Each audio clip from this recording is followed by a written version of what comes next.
and we did it. And that's part of, I think, the magic of music. And that was part of the chemistry of this trinity of people that we had. You know, I mean, somehow we made it work. You know, I think we relied on each other for that. How did you find the time to do this with the way the rest of your schedule? It was a joy. It was a joy to do. I would never not want a session. I always loved.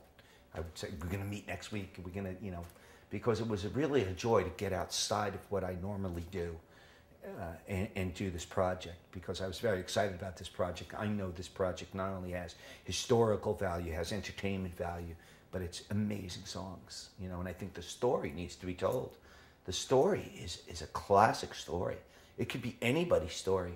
It could pertain to a free thinker of today who's not known, who's walking the street, who's the new Galileo. I mean, it could be his story. And I think when people read, hear, listen to this story, they'll find themselves inside of it.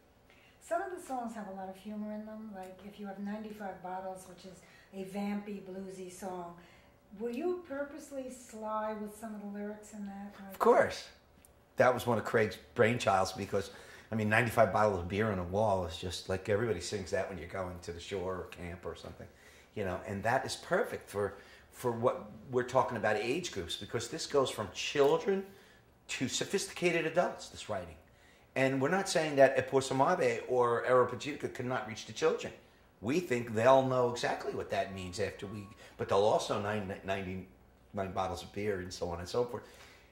And there was a point where when Craig came in with kazoos, and we started using kazoos on the demo session, because it was our take that we would use kazoos in the theater. We'd hand out kazoos and all kinds of sort of virtual paraphernalia that people could become involved in this play, this theater. How different and difficult was it for you to write for a female voice like Boys in the Bar? No different, you know, really no different. I mean, a voice is a voice. You know, we just had to make sure that the lyric was slanted from a feminine perspective, you know, and that would she say that, would she act that way, would she really think this way, you know, and we had fun doing that one, because, you know, we might see it a different way as guys, you know, but we knew it had to come from her angle. And we were actually poking fun at our maleness, you know, because she had to tell it like it was, you know. We're a bunch of rogues, you know, sometimes, and that's what happens. Again, with the humor of Friar's Roast. Fantastic. I thought, you know, and he'll be toast and all that, and the Friars, I thought that was just, I think we actually, to play these characters in the demos, for me, was amazing, because I was also the pontiff, what was his name? What was his role? Pope Urban. Yeah, I was the probate, and then I was, you know, the friar, and then, you know, and it was pretty cool to play these different voices. And my experience in voiceovers, you know, with commercial voiceovers and jingles and things like that, commercial jingles really helped me there, you know, change character and all that. But that was great, you know, and to this day, I don't know if anybody else is going to do it that well. And I mean that. That's not a pat on my back. That's just like a moment of channeling these characters. You know, we really need to get these characters out. And they sounded great. And still when I listen to that, I just think, how cool is it that we use, you know, colloquial, you know, sort of verbiage or vernacular, you know, that he'll be toast at the Friar's Roast. I mean, you know, this was a modern day saying, not an ancient saying. So none of this is going to be like sludgy and for somebody to listen to. It's going to be very modern, very hip, very cool, but yet songs in Latin. You know, it's crazy. In addition, musically, Glass Blowing, Craftsman, and I think Father, I'm Sorry. Both of those have a very sort of Renaissance keyboardy feel to it, too. Yeah. So it was easy for you to slip in and out of those different kind of musical styles? Yeah, well, you know, I think we got the right chemistry again. You know, Alan produced it great, used the right colors, and we all knew, well, we need this kind of sound on something, and we need that, and that's going to make that come alive, you know, to authenticate, you know, to keep it, in, you know, genuine. So, yeah. One of the ones I love is Faith with Truth and Reason, which I always think of as very sort of Motown-y soul. It is. Yeah. You're going to have a whole gospel choir on the stage. It's going to be amazing production, this thing, because you have everything from the solo singing standpoint of Last Kiss to, you know, to the bar with, you know, with the girl. I mean, And then you just brought up, truth, faith, faith or reason. I mean, what a gospel! You can have the Harlem Gospel Choir or something, and it's just going to explode. Another one of those funny, vampy, campy, buy this book. How cool is that? I mean, the humor is intentional, correct? Absolutely. Craig came in with this whole thing of this, buy this book, tongue-in-cheek attitude, all right? And we thought it was great. I mean, it's perfect. That's what makes this Galileo package, so unbelievably entertaining and also educational, because it's done in a way where young and old will go out singing these things and yet get the point. You'll remember the story. Lights of Heaven is another great one. The rhythm Lights of changes Heaven. and everything. Lights of Heaven I had played recently for a friend of mine. She's a Christian, and irregardless of it, but that's what I'm saying. You can find God, you can find the devil, you can find everything in all of these songs, in all of this story. How much pressure was there on you when you had to perform the thing at the Asia House? Well, it was. We were in front of some very important people there, and of course we had a band of professionals and singers. So I had every faith that we would come through this, as professionals, of course. But that's healthy nerves. You want to be somewhat nervous because you want to do a great job.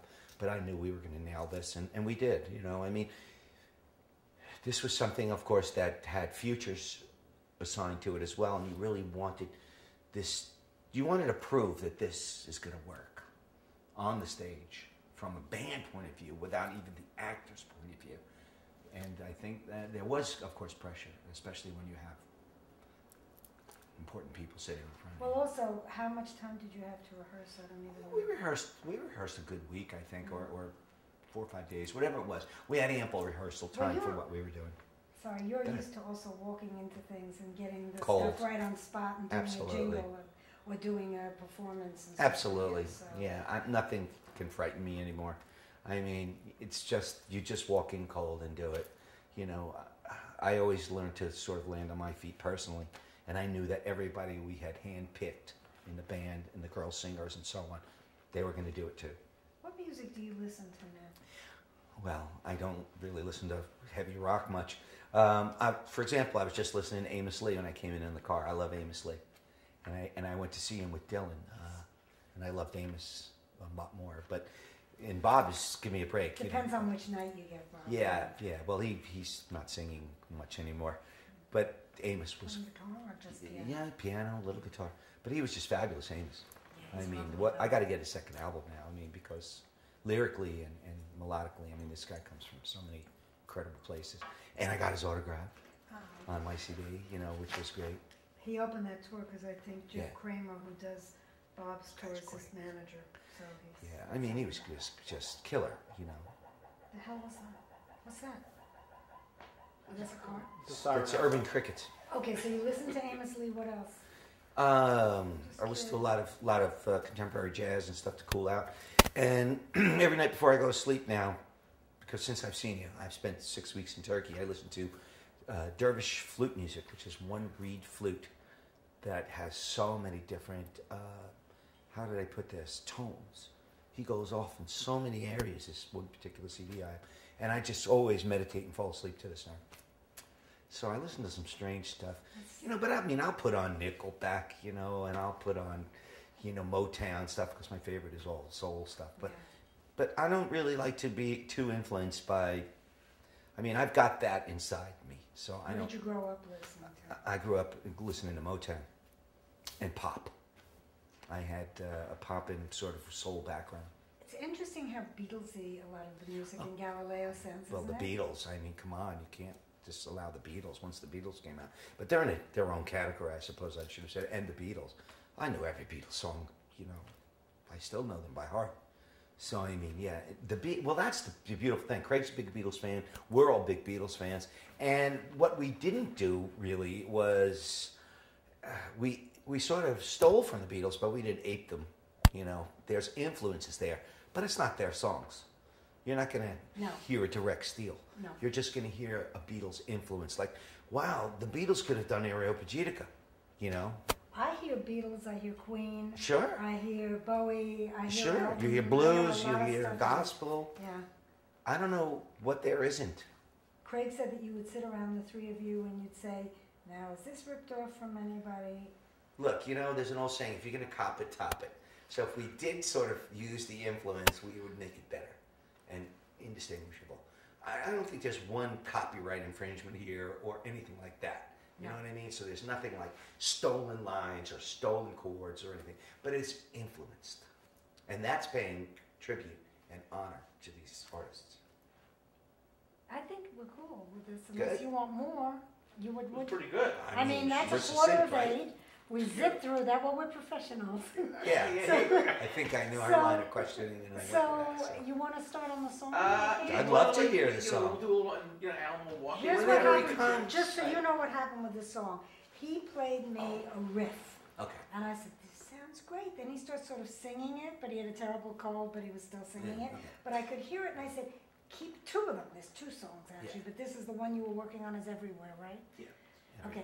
And I said, go with this, do this, finish this. And so then Alan came, and the 2 of them developed it to sort of the next level. That's what So we now work. you have to That's take how it we work. to the All right. next It's level. all steps. All right, now, because I didn't give you any warm-up, I'll give you the And- background. Yeah, because usually you at least come in with a background and a But there's a little story to this. skeletal lyric. Little story, because you know a lot of the music was done in the open G tuning. Yes. Oh. Oh, Yeah, you that was wanna do another one? important Can we thing. do? Let's Yeah, do wait, one. just Yeah, we to- should do the open yeah, G. okay. I think so. Okay. So, of course, I was familiar. Yeah, we're back where we were. Well, I can do the question off camera. It doesn't matter. No, I'm just getting ready, so when he gives his answer. Okay. Okay, so I, of course, was familiar with Open G because of Keith, but Craig talked about how so many of the songs were done in Open G Mhm. tuning. Did that pose any special requirements or difficulties or anything for you singing-wise? No, I think open G tuning. Joni Mitchell was a big open G tuning freak, and you know I love Joni Mitchell. And then later on, the more prevalent bands like Nirvana, and they had open C and C minor and G, and then there was the drop D, and so on and so forth. And I always thought it was because they were easier to, and even the Stones, come on, the Stones. I mean, half of Keith Richards' stuff is in open G, you know, I mean, whether it's Honky Tonk Woman or what, you know. And it's always easier to play with like one finger, you know, because you're barring the chord to make it difficult. But then there are some positions that are really magical that you can't get this tone, especially out of guitar, you know, with open G tuning, unless you had open G tuning.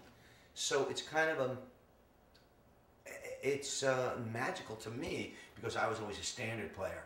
And once we started fooling around with the open tunings, it was a whole nother world there. So wait, were you playing guitar during these sessions too? Sometimes, because I needed to know what they were doing. You know, so Alan would show me, here's the chords, and Craig would be playing an open G, and I'd be like going, show me that again. You know, because it was so mystical, you know, it was so cool. Do you play on stage while you're singing? too? Sometimes. Isn't that hard? It's not hard. I grew up as a guitarist primarily, so it was more difficult to really become a lead singer because your hands get big and you have nothing protecting your body and you're completely exposed. So you have to learn how to handle a mic and an audience and everything else. So now I could throw on the guitar and just, it's like an old friend, you know. But I always play with these amazing guitarists, so I might as well make the guitar coffee table, you know. It's like, how do you play with guys like Blackmore and Malmsteen and people like that? It's pretty difficult, but I do. So, So tell him about all it. right. too. So anyway, now So, let's get okay, to that. this is I don't know if you remember Flashdance, the movie. Do you remember Flashdance? Of course. Michael Nouri, Okay. the guy who's the boyfriend. Okay. He's a friend of mine, just over Okay, the yeah. years. And he comes and shows me open D tuning, Right. which I never played. So I started playing around with it. And then somehow I untuned the guitar and I couldn't find. The D again. I couldn't get Open D. I could get open D again. So I finally called him again and said, you know, I don't have the right strings. What were the notes? Where are the notes? And he gave me the wrong tuning. How magical is this? How really magical? A is lucky accident. And what Everything happened, is a perfect mistake. know. and what happened, here's the funny part. So he gives me this tuning. Right? I take out the White Falcon, Okay. open Get the, D, I'll do this. and we have a